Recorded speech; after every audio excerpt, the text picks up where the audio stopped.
আসসালামু আলাইকুম স্টুডেন্টস। আপনারা দেখতে পাচ্ছেন স্ক্রিনের ওপরে আমি যে টেক্সটটা আপাতত দেখাচ্ছি, এই টেক্সটটা অ্যাকচুয়ালি দেখতে 3D টাইপের। এটা বিভিন্ন ধরনের পোস্টার, টি শার্ট এবং বিভিন্ন ব্যানারের ক্ষেত্রে আমরা ইউজ করতে পারি। বিভিন্ন প্রোডাক্ট প্রমোশনের ক্ষেত্রেও কিন্তু আমরা অ্যাজ এ হেডিং বা অ্যাজ এ ব্যানারে আমাদের প্রোডাক্ট নেম সহ এই ধরনের টেক্সট আমরা কিন্তু ইউজ করে থাকি এবং ইন্টারনেটের বিভিন্ন জায়গাতে আমরা এইরকম টেক্সট কিন্তু দেখে থাকি। আমরা আমাদের আসলে কোনো আইডিয়া নেই এই ধরনের টেক্সট আমরা কি দিয়ে বানাতে পারি বা সবচেয়ে সহজ প্রসেসটা কি এই টেক্সটটা বানানোর। অনেকেই আমরা ভেবে থাকি যে এই টেক্সটটা বানাতে গেলে হয়তো ইলুস্ট্রেটর দরকার হবে, হয়তো ফটোশপের দরকার হবে, না জানি কত কি শিখতে হবে। চলুন আজকে আমরা যে টুলস দিয়ে আমরা এটা বানাবো তার নাম হচ্ছে ক্যানভা। ক্যানভা দিয়ে আমরা এইসব খুব সহজেই বানাতে পারি। আমরা আমার চ্যানেলে যারা এই আমার ভিডিও প্রথম দেখছেন, আমার পুরো প্লেলিস্টটা দেখতে পারেন, ভিডিওস দেখতে পারেন। আমি সমস্ত কিছু আপনাদের জন্য ক্যানভা দিয়েই কিন্তু বানিয়ে দিচ্ছি। খুব সহজেই আমরা এই জিনিসটা বানিয়ে দিতে পারি। যারা চ্যানেলে নতুন তাদের উদ্দেশ্যে আমি বলছি, আমরা একটা পার্সোনাল গ্রুপে আমাদের ডিজাইন মাইন্ডেড লোকজন একসাথে আমরা আলোচনা করছি। আমাদের একটা গ্রুপ আছে, ওই গ্রুপে আমরা বিভিন্ন ধরনের ক্লাস করছি ফ্রিতে। তো আপনি যদি মনে করেন ফ্রিতে গ্রাফিক ডিজাইন রিলেটেড ক্লাস শিখবেন আর ফ্রিতে ক্যানভা প্রো আপনি নিয়ে নেবেন, যে টুলসটা দিয়ে অ্যাকচুয়ালি এটা বানানো সেটা আপনি নিয়ে নেবেন, তাহলে অবশ্যই আমাদের গ্রুপে জয়েন করে যাবেন। গ্রুপের লিঙ্ক ভিডিওর ডেসক্রিপশানে দেওয়া আছে। আর এই লেখা বা এই ডিজাইন রিলেটেড সমস্ত কিছু এলিমেন্টসের নামও আমি ভিডিওর ডেসক্রিপশানে একটা একটা করে আলাদা আলাদা করে লিখে দেবো। চলুন তাহলে দেখে নেওয়া যাক এই টেক্সটটা আমরা কিভাবে বানিয়ে নিতে পারি। ওকে, প্রথমে দেখুন আমি ডিজাইনটাকে ভেঙে দিই যে কি কি আছে এই ডিজাইনের মধ্যে। দেখুন প্রথমে একটা এখানে আছে টেক্সটের নাম আমি যদি দেখে নিই, বা ফন্টের নাম আমি যদি দেখে নিই, ফন্টের নাম হচ্ছে, আমি যদি এখানে যাই দেখুন লেখা আছে শ্রীকান্ত। এই ফন্টের নাম এটা। আপনি চেষ্টা করবেন সবসময় একটা বোল্ড টাইপের কোনো একটা ফন্ট ইউজ করার জন্য। এখানে যে ফন্টের ওয়েট নেই, মানে যে ফন্টগুলো সরু বা ফ্লোরাল ফন্ট, এই ধরনের ফন্টে কিন্তু এই এফেক্টগুলো ভালো বোঝা যায় না, বা সেই এফেক্ট দিলে সেই ভালো লাগবে না সেই ফন্টগুলোতে। সো আপনি যখন সিলেক্ট করবেন মাইন্ডে রাখবেন অলওয়েজ বোল্ড টাইপের কোনো একটা ফন্ট এই ফন্টের জন্য ইউজ করতে। ওকে, আমি সর্বপ্রথম নিচে এরকম একটা ফাঁকা ক্যানভাস আমি নিয়ে নিয়েছি। আপনারা যদি প্রথম ক্যানভা খুলে থাকেন তাহলে অবশ্যই প্রথমে খুললেই এরকম একটা জায়গা পাবেন, ক্রিয়েট ডিজাইনে চলে যাবেন। যাবার পর আপনি যদি মনে করেন নিজস্ব কোনো কাস্টম সাইজে ডিজাইন করবেন, তাহলে কাস্টম সাইজে ক্লিক করে উইথ আর হাইটটা মেনটেন করে নিতে পারেন এখান থেকে। দিয়ে ক্রিয়েট ডিজাইনে ক্লিক করলেই নতুন একটা এইরকম ক্যানভাস তৈরি হয়ে যাবে। আর আপনি যদি মনে করেন যে না আমি ফেসবুক, ইনস্টাগ্রাম ইত্যাদি ইত্যাদি এখানে লিখলেই চলে আসবে, দেখুন আমি যদি লিখি ফেসবুক, তাহলে দেখুন ফেসবুক রিলেটেড সমস্ত ডিজাইন কিন্তু এখানে চলে আসছে। যদি মনে করেন যে এই রিলেটেড বা ইন্টারনেটের বা সোশ্যাল মিডিয়ার কোনো রিলেটেড আপনি মাপ নেবেন, তাহলে সেই মাপেও কিন্তু আপনি নিতে পারেন। এনিওয়ে আমি জায়গাটা একটু বড় নিয়ে নিয়েছি যাতে করে আপনি বুঝতে পারেন বা সুবিধা হয় বুঝতে। প্রথমে আপনি চলে যাবেন, নেওয়ার পরে এই পাশে দেখুন বাঁ পাশে অনেকগুলো অপশানস আছে, তার মধ্যে টেক্সটের এখানে অ্যাড এ হেডিং করবেন। হেডিং করার সাথে সাথে এখানে আপনি যে টেক্সট লিখতে চান সেই টেক্সট লিখে নেবেন। আমি লিখছি বেরি, ঠিক আছে, আমি লিখছি বেরি বা বেরিজ, IES, বেরিজ। ওকে, বেরিজটা লেখার পরে আমি এইটাকে একটুখানি সাইজ বড় করব, ঠিক আছে। করার পরে আমি এটার ফন্ট সাইজ বা ফন্ট টাইপটা আমি চেঞ্জ করে দেবো এখান থেকে। যেটা আমি নিয়েছিলাম এই যে শ্রীকান্ত, এই টাইপের ফন্টটা আমি নিয়ে নিলাম।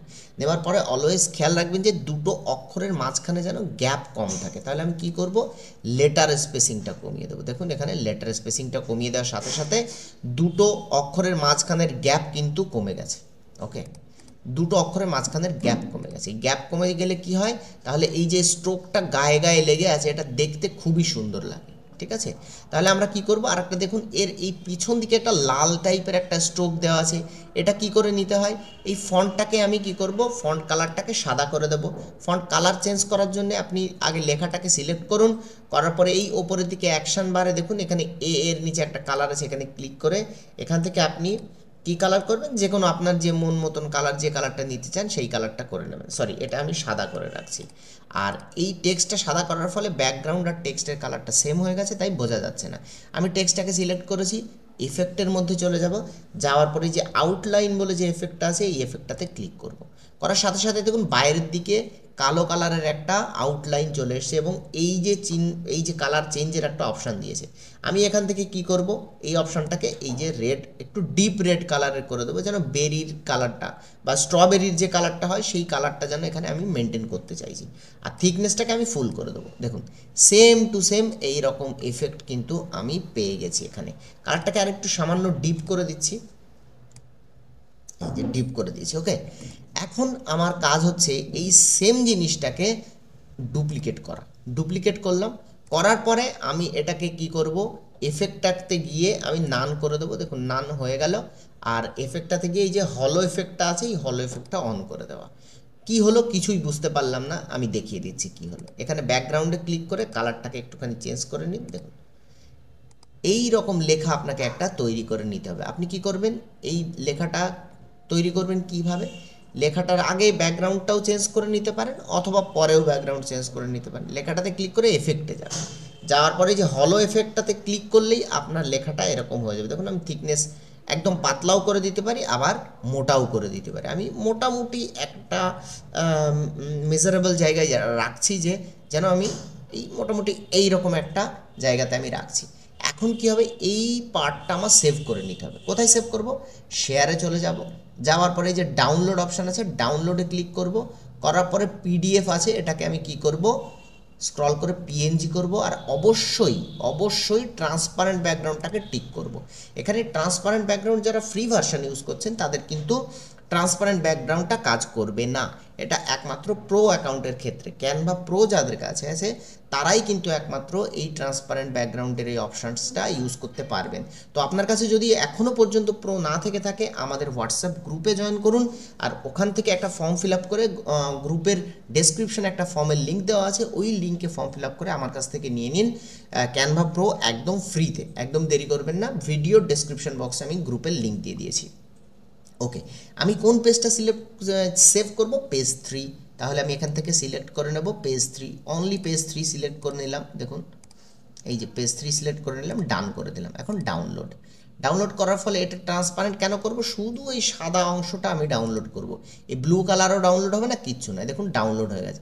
এটাকেই টেনে আবার এখানে ছেড়ে দিলে এখানে আপলোড হয়ে যায়। ওকে, দেখুন আপলোড করার আর একটা অপশান হচ্ছে কোথায়, এই যে দেখুন এলিমেন্ট, টেক্সট, ব্র্যান্ড, এই যে আপলোডের এখানে ক্লিক করলে আপলোড ফাইলসে ক্লিক করবেন, কোথায় ডাউনলোড করেছেন দেখুন এটা সিলেক্ট করবেন, ওপেন করবেন, এটা কিন্তু এখানে আপলোড হয়ে যাবে।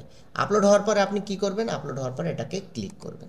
ক্লিক করলে দেখুন এই পেজে চলে এসছে বা এই পেজে চলে আসবে। এই যে এটাকে আপনি ফুল স্ক্রিনে ফিট করে দিন, মানে এই লেখাটার সাইজটাও যেরকম হবে এই নিচের লেখাটার সাইজটাও কিন্তু সেই রকম রাখতে হবে। দেখুন আমি ফুল স্ক্রিনে এটাকে ফিট করে দিয়েছি, একদম সেম টু সেম এখানে হয়ে গেছে। যাবার পর এখন দেখুন সুন্দর করে চলে যাবেন এই এডিট ফটো অপশানে। কোনটা সিলেক্ট করে রাখবেন, নিচের টেক্সটটা নয়, মনে রাখবেন এখানে যেটা আপলোড করলেন সেটা কিন্তু সিলেক্ট করবেন। করার পর এডিট ফটোতে চলে যাবেন, এডিট ফটোতে যাবার পরে এই যে শ্যাডোতে ক্লিক করবেন, শ্যাডোতে ক্লিক করার পরে ড্রপ শ্যাডোতে ক্লিক করবেন। দেখুন ড্রপ শ্যাডোতে ক্লিক করার পরে এখানে আপনার বাঁ সাইডে কিছু সেটিংস আপনার থাকবে যেগুলো একটু চেঞ্জেস করতে হবে। কি চেঞ্জেস করতে হবে, প্রথমে ব্লার অ্যামাউন্টটা কমিয়ে দিন, দেখুন অলরেডি জায়গাতে চলে আসছে। তারপর ডিস্ট্যান্সটাকে কমিয়ে দিন, এই দেখুন ডিস্ট্যান্সটাকে কমিয়ে দিন, আসছে। দেখুন ডিস্ট্যান্সটাকে কমিয়ে দিলেন। আর ইন্টেন্সিটিটাকেও একটুখানি কমিয়ে বাড়িয়ে দেখতে পারেন আপনি কীরকম টাইপের রাখতে চাইছেন। দেখুন ইন্টেন্সিটি আমি লক্ষ্য করলে দেখতে পাবো এই যে এই দিকটাতে একটু ফাঁকা ফাঁকা রয়ে গেছে, তার মানে যে কোনো কর্নার ধরে আমি যদি একটুখানি ড্রাগ করি তাহলে এটা কিন্তু খুব সুন্দরভাবে সেট হয়ে যাবে আমার একদম টেক্সটের সাথে। দেখুন সেট হয়ে গেছে। আমি এটাকেও কি করতে পারি, একটু টানতে পারি, দেখুন অসামভাবে সেট হয়ে গেছে। আমি এখনও কর্নার ধরে টানলে অলওয়েজ মনে রাখবেন কর্নার ধরে ড্রাগ করলে এটা ছোট বড় হয়, আর এই মাঝখানের এই হ্যান্ডেলগুলো আছে এগুলো ধরে ড্রাগ করলে কি হয়, এটা ক্রপ হয়। ঠিক আছে, দেখুন ক্রপ হয়ে গেল। ওকে, এখন এইটা হবার পরে এখন আপনি যদি মনে করেন যে আরও একটু মেজারমেন্ট করবেন তাহলে এটার এই কর্নার ধরে ছোট ছোট করে একটু একদম এক্স্যাক্টলি মেজারমেন্ট আপনি করে দিতে পারেন, এটা কোনো ব্যাপার না। একটু সময় নিয়ে করবেন। আমি আপনাদের ভিডিও যেন তাড়াতাড়ি হয়, লম্বা না হয়, তার জন্য আমি কি করলাম, এটা অনেক তাড়াতাড়ি আপনাদের দেখিয়ে দিলাম। এখন এই ব্যাকগ্রাউন্ড কালারটা আপনি যে কালার চান সেই কালার আপনি কিন্তু দিতে পারেন। আমি একটু কন্ট্রাস্টের জন্য এই কালারটা আমি দিয়ে দিচ্ছি। দেখুন আপনার সামনে কিন্তু আমি যদি এখন ফুল স্ক্রিন করি, আপনার সামনে কিন্তু সুন্দর একটা ইনার স্ট্রোকের টেক্সট কিন্তু ফুল রেডি হয়ে গেছে। তাহলে দেখলেন তো কত সহজভাবে আমরা ক্যানভার মাধ্যমে এই ইনার স্ট্রোকের টেক্সট আমরা রেডি করে ফেললাম। আর এই টেক্সটটা কিন্তু কাজে লাগবে অনেক ধরনের গ্রাফিক্স তৈরি করতে। বিভিন্ন টিভির অ্যাডেও কিন্তু আমরা এই রকম টেক্সট দেখে থাকি। তাহলে এখন কিন্তু আর আপনাদের ফটোশপ বা ইলুস্ট্রেটরের প্রয়োজন নেই এই টেক্সটগুলো জেনারেট করার জন্যে। ক্যানভাটা একটু মন দিয়ে শিখে নিন, আমাদের কাছ থেকে ক্যানভা প্রো নিয়ে নিন, একদম পুরো ফুল স্পিডে প্র্যাকটিস করুন, আমাদের গ্রুপে যুক্ত হন। আপনার যদি কোনো রকম প্রবলেম হয়, আমরা গ্রুপে আছি, একসাথে কথা বলছি, একসাথে ফ্রি ক্লাস করছি, আমরা অনেক কিছু শিখছি। ঠিক আছে, আশা করি আপনাদের এই ভিডিওটা খুব ভালো লেগেছে। আর যদি কোনো প্রবলেম হয়ে থাকে তাহলে এই ভিডিওর কমেন্ট সেকশানে আপনারা কমেন্ট করবেন, জানিয়ে দেবেন আপনাদের কি প্রবলেম হয়েছে আর ভিডিওটা কেমন লাগলো। যদি আপনার মনে হয় যে এই ভিডিওটা কারোর সাথে শেয়ার করলে সে উপকৃত হবে, অবশ্যই তার সাথে শেয়ার করে দেবেন। দেখা হচ্ছে আবার আপনাদের সাথে আবার দেখা হচ্ছে নেক্সট একটা ভিডিওতে। এইরকমই ক্রিয়েটিভ একটা ভিডিও আপনাদের সাথে নিয়ে আসবো। ততক্ষণ পর্যন্ত সবাই সুস্থ থাকবেন, ভালো থাকবেন, সবাইকে খোদা হাফেজ।